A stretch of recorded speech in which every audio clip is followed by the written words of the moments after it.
मैं आज के नौजवानों को जो है एक पैगाम देना चाहता हूँ। पैगाम ये है कि हम नौजवान है ना, हमारे खून जो है ना उबलती रहती है। मेरे खून के अंदर जो है ना अलग अलग ताकतें चलती रहती है। पता है, जब हम घर से झगड़ा करके चल जाते हैं माँ बाप से गुस्सा करके हम चले जाते हैं। कुछ हद तक तो ये होते, कुछ नौजवान तो ऐसे होते हैं कि माँ बाप को मार भी देते हैं। हजरत कसम खुदा की कहते हैं, उसका दिल क्या होगा, अपने माँ बाप को मार के चले जाते हैं। लेकिन कसम खुदा की, जब वही बेटा माँ बाप से नाराज होकर के चला जाता है, कुछ घंटे के बाद अगर उसे भूख का एहसास होता है, अगर उसके पास खाने का पैसा ना हो, वही बेटा अगर घर आ जाता है ना, कसम खुदा की वही माँ फिर अपने बेटे को खाना बनाकर खिलाती है। कोई और बाहर की औरत उसको बनाकर नहीं खिलाती।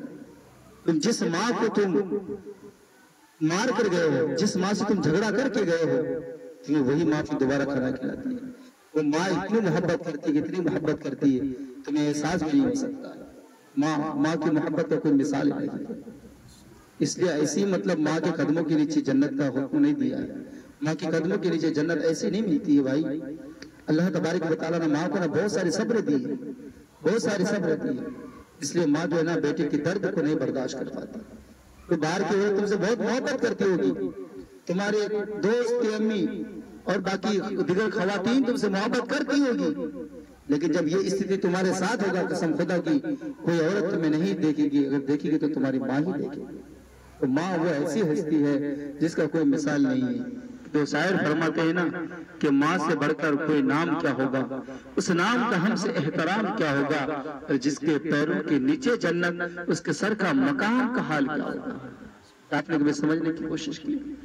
और आगे शायर फरमाते हैं कि नींद अपनी भुलाकर सुलाया तुम, नींद अपनी भुलाकर सुलाया तुमको, आंसू अपनी गिराकर हंसाया तुम, दर्द कभी न देना उन हस्तियों को, अल्लाह ने माँ बाप बनाया है जिसको, अल्लाह ने माँ बाप बनाया है जिसको।